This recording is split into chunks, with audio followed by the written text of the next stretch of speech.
Good morning, children. Welcome to our social science class. Children, last week we have learned about our India. What? About our Indias. Okay, now we are going to see India climate, vegetation and wildlife. Okay, what? India climate, vegetation and wildlife. Students, you read a newspaper daily and watch on TV or hear others talking about weather. You must know that weather is about day to day changes in atmosphere. It includes changes in temperature, rainfall and sunshine, etc. For example, as such it may be hot or cold, sunny or cloudy, windy or calm. You must have noticed that when it is hot continuously for several days, you don't need any warm clothing. You also like to eat or drink cold things. In contrast, there are days together you feel cold without woolen cloth when it is very windy and chilly. You would like to have something hot to eat. Broadly, the major seasons recognized in India are cold weather season, that means winter. When? December to February. Okay. Hot weather season, summer, March to May. Now that season. Okay. When? Summer season, March to May. Southwest monsoon season, that is rainy season, June to September. What season? Southwest monsoon. Okay. Season are retreating monsoon, autumn, when? October to November. Again one time I explain.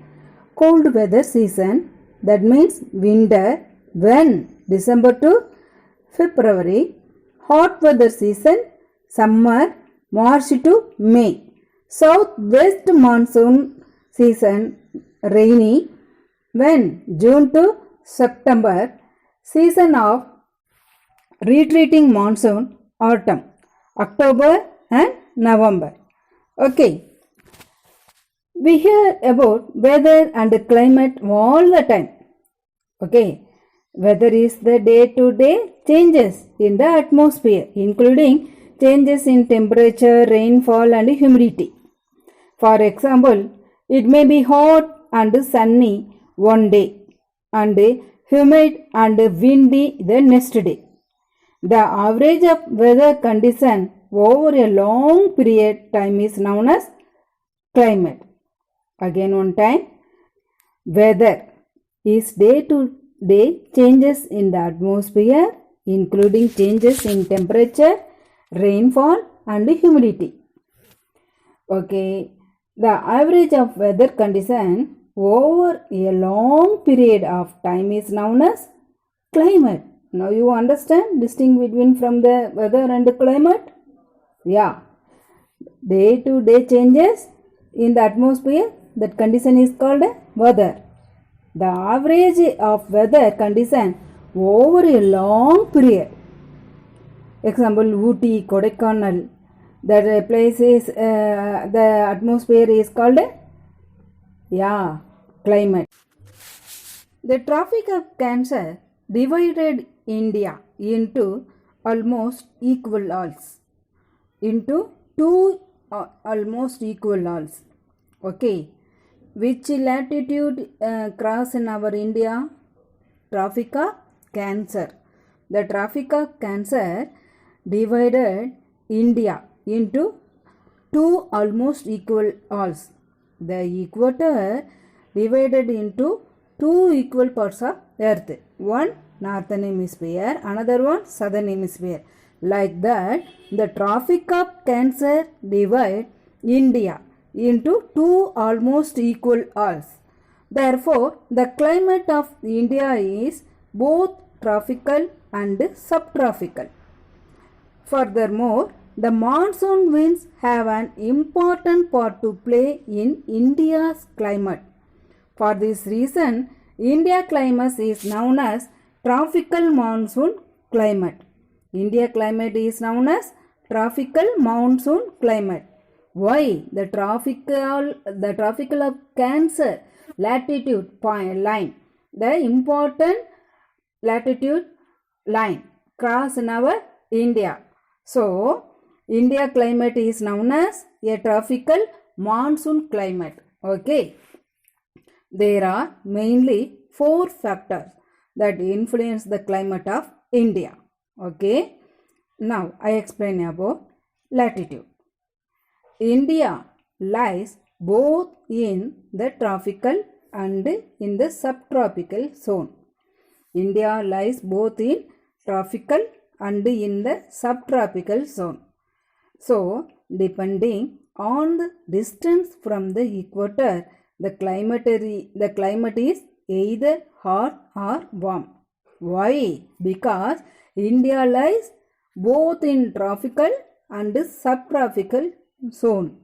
So, depending on the distance from the equator, the climate is either hot or warm. For example, Thiruvananthapuram is South India, is closer to the equator. Which place? Thiruvananthapuram. So, it is warm throughout the year. Okay, it is warm throughout the year.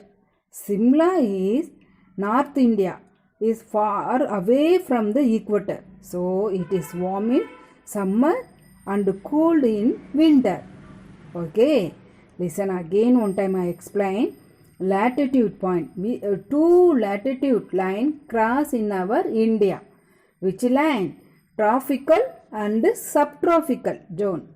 So, depending on the distance from the equator, the climate is either hot or warm. For example, Thiruvananthapuram, where they are located in South India, is closer to the equator. So, here throughout the year only hot. But Simla in North India is far away from the equator. So, it is warm in summer and cold in winter. Do you understand now?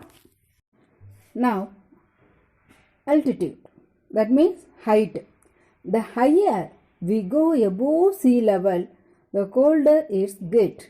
This is because temperature falls by 1 degree Celsius for every 165 millimeter increase in altitude.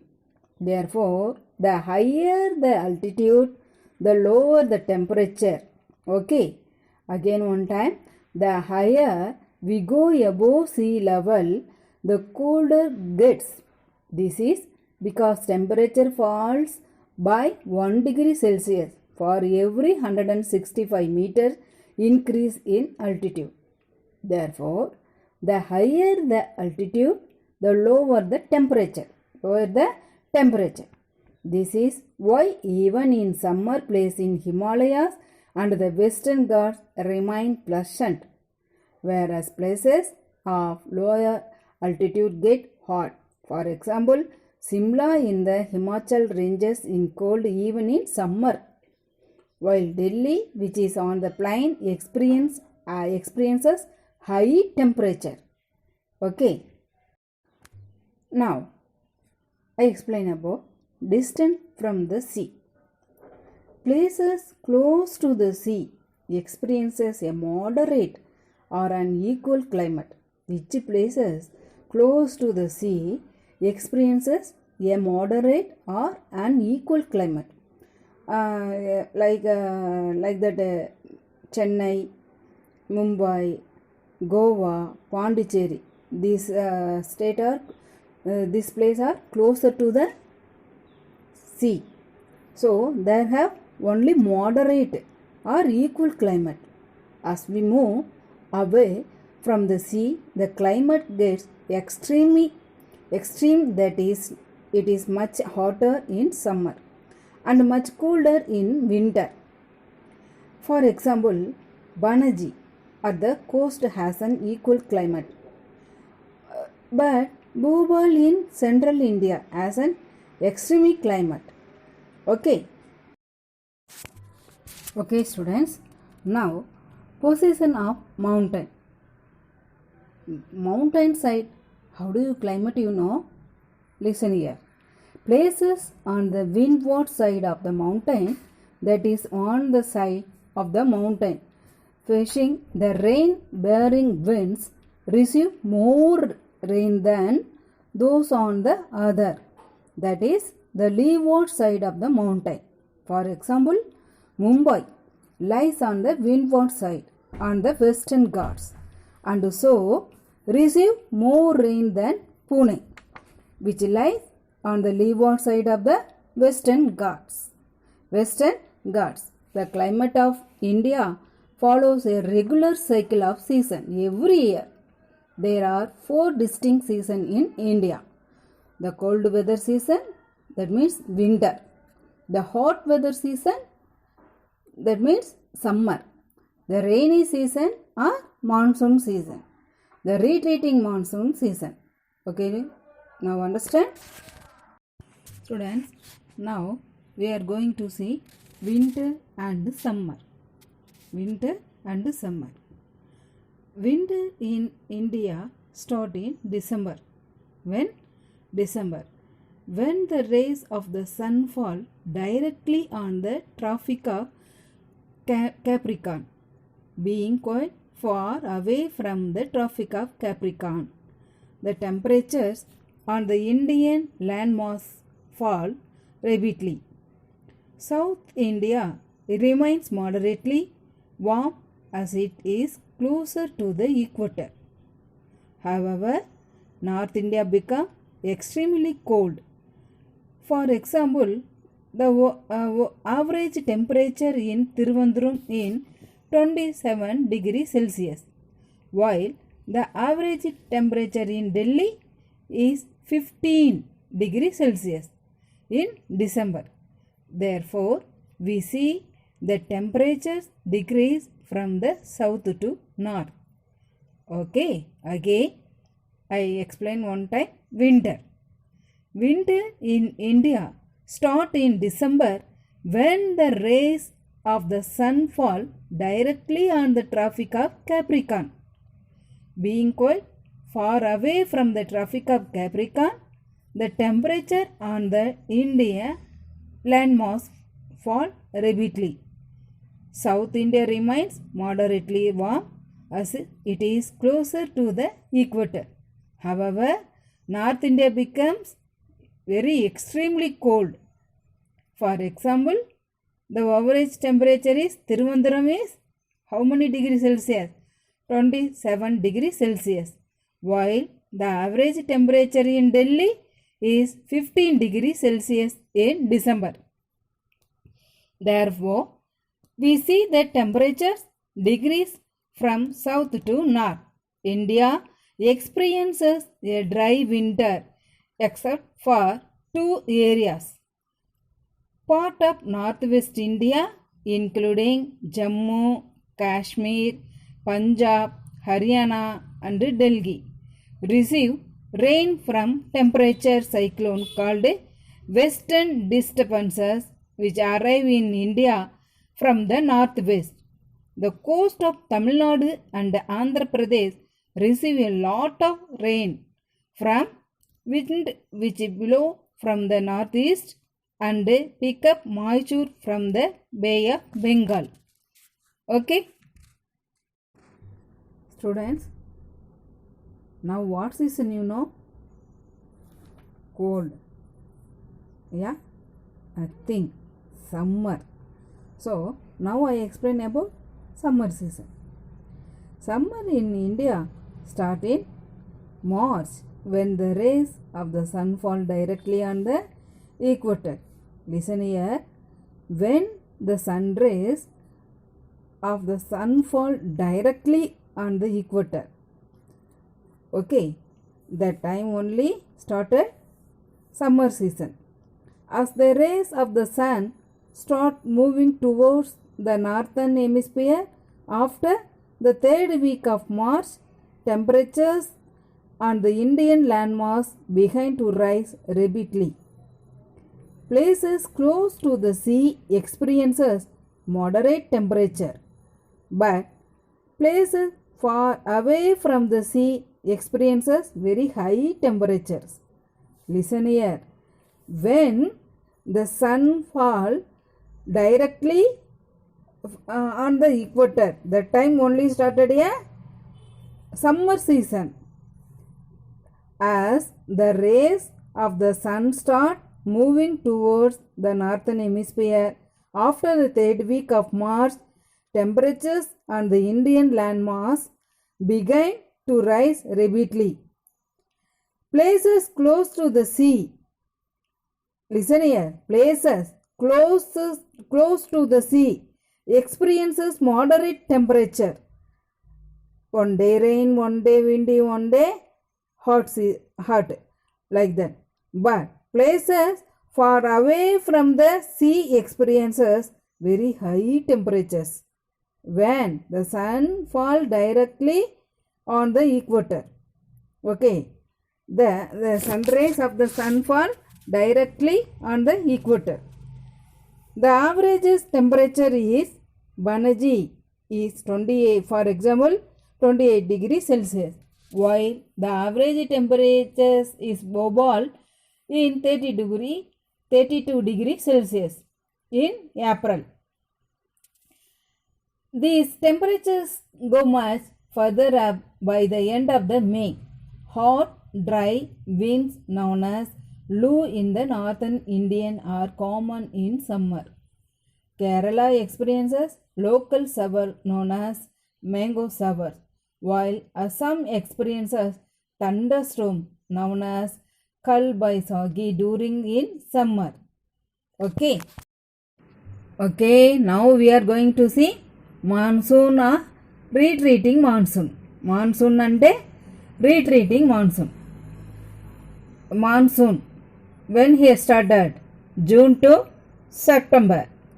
The word monsoon is derived from Arabic word mausim, which means season. Okay, the winds which bring rain to India are seasonal in nature. A low pressure area developed over India due to the intense heat during summer, attracting cooler winds from the sea. These rain-bearing winds blow towards India from the southwest, picking up moisture from the Indian Ocean. As they hit the southern part of India, they break into two branches due to the shape of the peninsula. Now, the importance of monsoon. The importance of the monsoon in India cannot be disputed. Being primarily an agricultural country, our country is wholly dependent on timely monsoon. Farmers across the country plan their harvest according to the cycle of season. Under the timely arrival and retreat of the monsoon, irrigation is expanding, but most farmers still need the rain to have successful harvest. There is no larger group of people in the world more depend on a single weather phenomenon.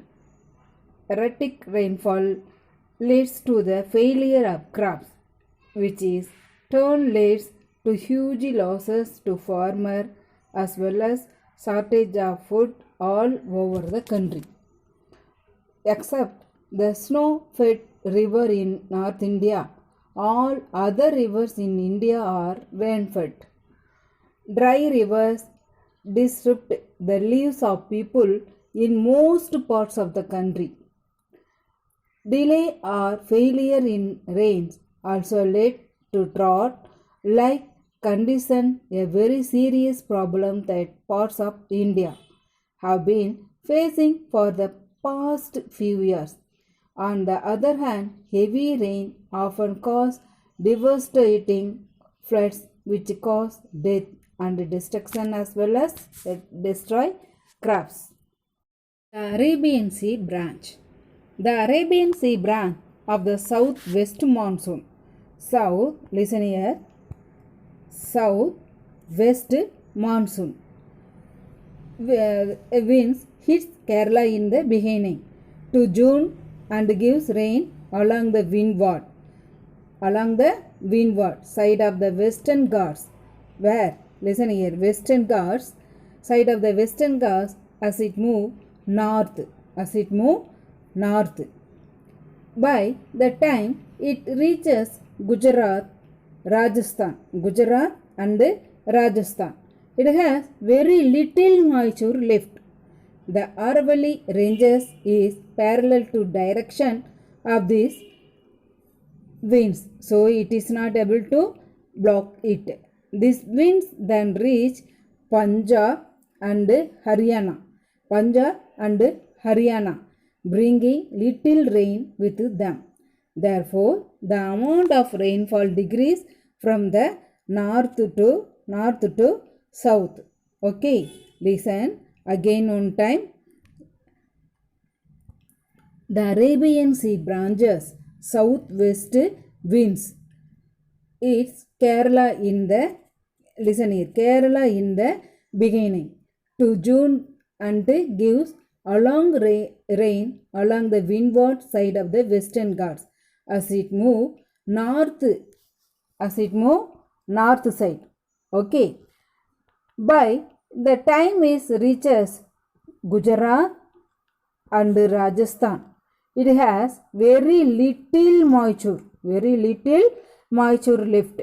The Aravalli ranges is parallel to the direction of these winds, so it is not able to block it.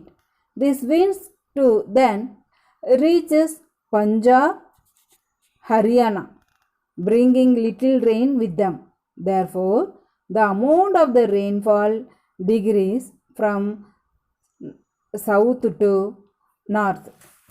Okay, from south to north. Now, the Bay of Bengal branch. The Bay of Bengal branch travels towards northeast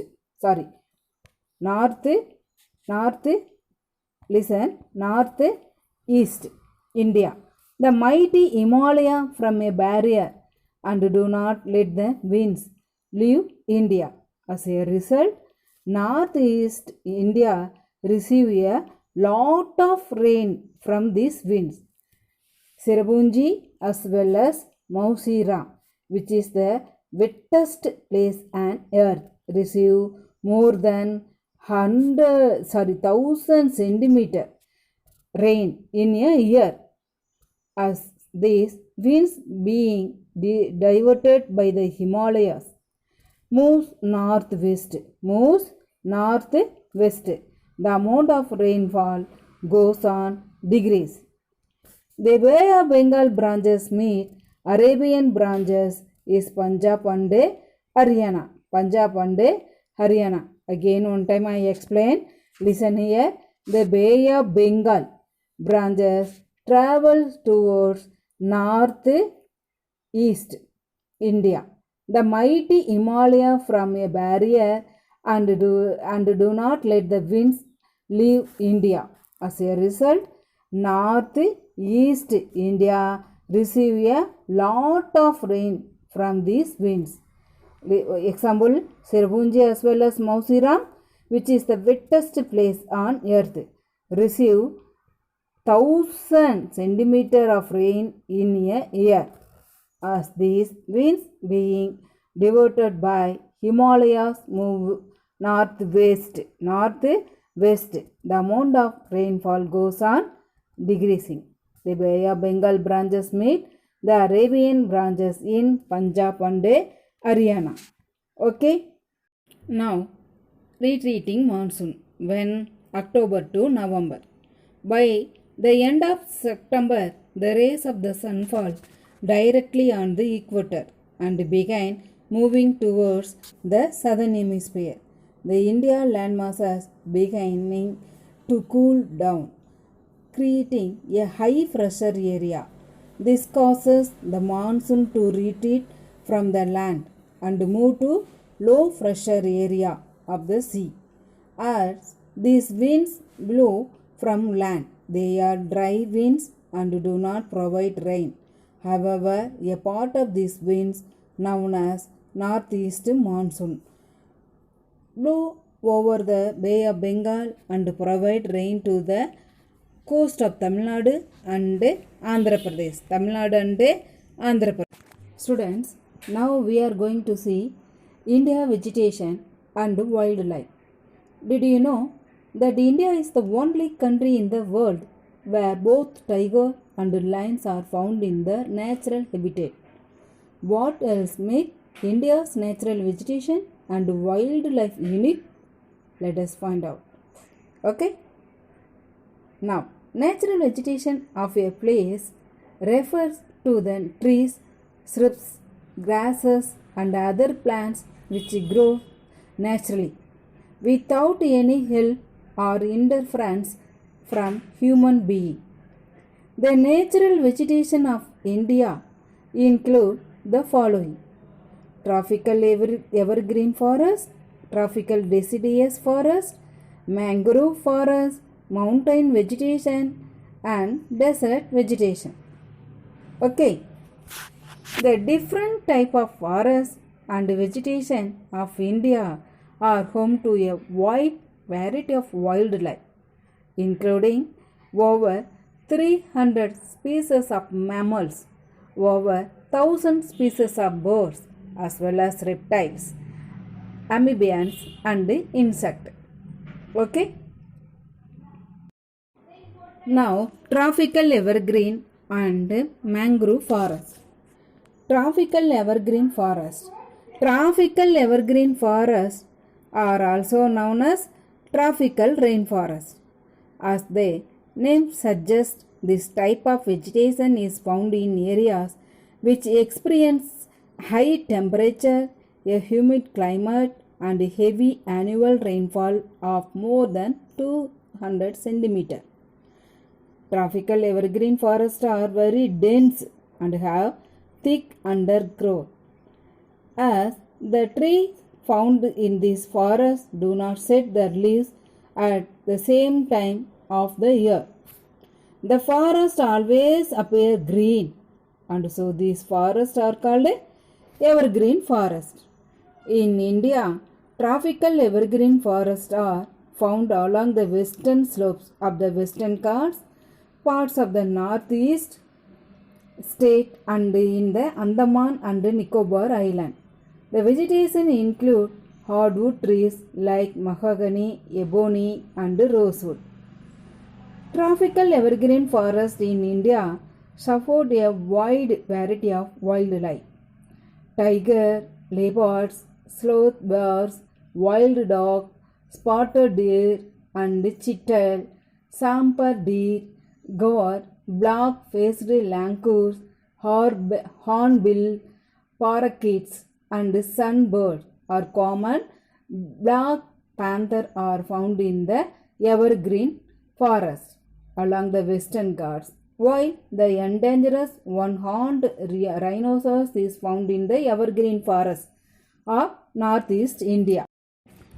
Students, now mangrove forest. Mangrove forests are also known as tidal forest. This type of vegetation is found along the deltas of rivers which are flooded by the salty sea water during high tide. Mangrove forests are found in tropical and subtropical areas of the world. India, tropical and subtropical country. And our evergreen forests are mostly located in tropical and subtropical areas. Even though only a limited species of plants can grow in the saline water of this area, mangrove forests are very dense. In India, mangrove forests are found in the northern part of the Andaman and Nicobar Island, the delta of Mahanadi, Godavari, Krishna and Kaveri river and in the Ganga Brahmaputra delta. Okay, the Ganga Brahmaputra delta is also called a Sundarban after Sundari tree found here. This tree is very valuable. Okay, this tree used to make a ship and a door, window, like that. Okay, mangrove forests of India are rich in wildlife. Apart from tiger, leopard, citadel, kingfisher, and stork, some interesting wildlife found here include fishing fishing cats, and saltwater crocodiles. Okay. Again, one time I explain. Mangrove forests are also known as tidal forest. This type of vegetation is found along the delta of river which are flooded by the salty sea water during high tide. High tide. Mangrove forests are found in tropical and subtropical area of the world and are evergreen forests. Even though only a limited species of plants can grow in the saline water of this area. Mangrove forests are very dense. Mangrove forests of India are rich in wildlife. Apart from tiger, leopard, citadel, kingfisher and stork, some interesting wildlife found here, including fishing cat and saltwater crocodile. Okay. Now, mountain and desert vegetation. As the name suggests, mountain vegetation is found along the slope of mountain. This type of vegetation changes with the change in altitude and therefore temperature. In India, mountain vegetation is found on the slope of the Himalayas and include the following vegetation type. Tropical deciduous forest including bamboo and sal. Subtropical mixed deciduous and coniferous forest including chestnut and oak. Coniferous forest including cedar pine and deodar. Alpine meadows including shrubs and grasses. Okay, the wide variety of wildlife in the Himalayan forest include tiger, snow leopard, clouded leopard, elephant, Himalayan black bear, Himalayan taurs, crans, vultures, and Himalayan monals. Again, one time I shortly tell mountain forest. The wild ranges of species is found in the mountain according to the variation in height. With the increase in height, the temperature falls at a height between 1500 meters and 2500 meters. Most of the trees are conical in shape. These trees are called coniferous trees. Cedar, pine, deodar and snow leopard, clouded leopard, elephant, Himalayan black bears, Himalayan taurs, crans, vulture and Himalayan monals also mostly common here. Okay. Now desert vegetation. Desert vegetation is a general name given to the type of vegetation characterized by thorn and scrub forest. Such vegetation is not limited to desert but is found in area which experience high temperatures, low humidity and low annual rainfall of less than 50 centimeter. Again one time, desert vegetation is general name given to the type of vegetation characterized by thorn and scrub forest. Here very low rainfall and a high temperature, low humidity, okay, approximately 50 centimeter only rainfall here common. In India, thorn and scrub forests are found in Rajasthan, part of Punjab, Haryana, Gujarat, Madhya Pradesh, and the drier part of the Deccan Plateau. The vegetation include cacti, acacia, babul, and kikar. What type of vegetation are here growing? Cactus, acacia, babul, and kikar. Thorn and scrub forest support a unique variety of wildlife, including wild asses. That means asses means kaludi. Okay. Caracals, desert cat, peacock, store, and flamingos. The Gir forest in Gujarat is the only forest in the world where Asiatic lion are found here. Okay. Now, tropical deciduous forest. Tropical deciduous forests cover large part of India and are therefore called monsoon forests. They are found in areas where annual rainfall is between 100 and 200 centimeter and which experience a long dry season. It is in this dry season that most of the trees found here shed their leaves. Tropical deciduous forests are not very dense as the trees here grow far apart. Okay. In India, tropical deciduous forests are found across a large part of the Gangetic Plain on the Siwalik Ranges on the eastern slope of the Western Ghats and in large parts of Chhattisgarh, Jharkhand, Orissa, Madhya Pradesh and Maharashtra. Vegetation here consists of salt, teak, beepal, neem, sesame, sandalwood and bamboo. Okay. What type of plants and trees grown here commonly? Listen here. Salt, teak, peepal, neem, sesame, sandalwood and bamboo. Due to the vast cover of these forests, there is a great variety of wildlife found here, including tiger, leopard, sloth bear, wild dog, wolves, jackals, hyenas, deer, antelope, nilgai, wild boars, langurs, monkeys, Indian rollers, flycatcher and crows. Okay. Therefore, we have seen that natural vegetation depends mainly on the climatic condition, which is turned or influenced by physical features of the region. Okay.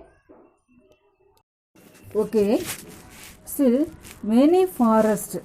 We have learned many forests and types. Okay. Why the forests are necessary for us? Listen here. Forests are very useful for us. They perform various functions. Plants release oxygen that we breathe and absorb carbon dioxide. The root of the plant bind the soil, thus they control soil erosion. Forests provide us with the timber for furniture, fuel, wood, fodder, medicinal plants and herbs, love, honey, gum, etc. Forests are the natural habitat of wildlife. Natural vegetation has been destroyed to a large extent because of the reckless cutting of trees. We should plant more trees and protect the existing ones and make people aware of the importance of trees. We can have special program like One Magastav to involve more people in making our earth green. Okay. Now again one time I explain about conservation of forest. Forests and wildlife form an important part of India. Forests are important for the following reason. Forests provide us timber used for a variety of purposes: medicinal herbs, honey, rug, gum, and resin. As the root of trees hold on to soil, and rocks, forests help in conservation of soil. Forests provide a habitat for wildlife. Tourists from all over the world visit the forests of India to see the unique wildlife found here. However, the forests of India are fast disappearing due to widespread deforestation.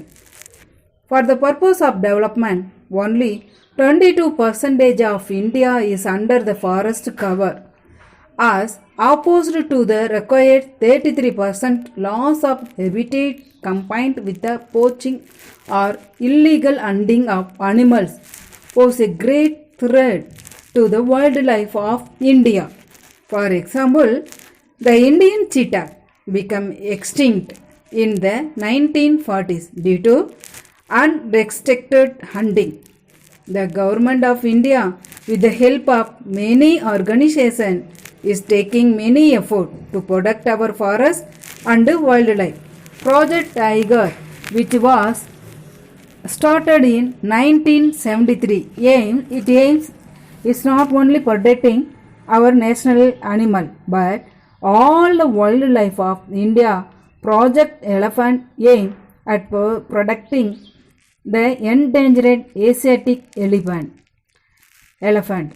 Large forest areas have been declared national park, wildlife sanctuaries, and biosphere reserves. Fossil bird sanctuaries have also been set up in the various parts of India for migratory birds like the Siberian crane, the greater flamingo, and the pin-tailed duck, which arrive in India during winter. Okay, students, any doubt you will ask through the WhatsApp. I hope you all understood. In case you have doubt, please ask through the WhatsApp.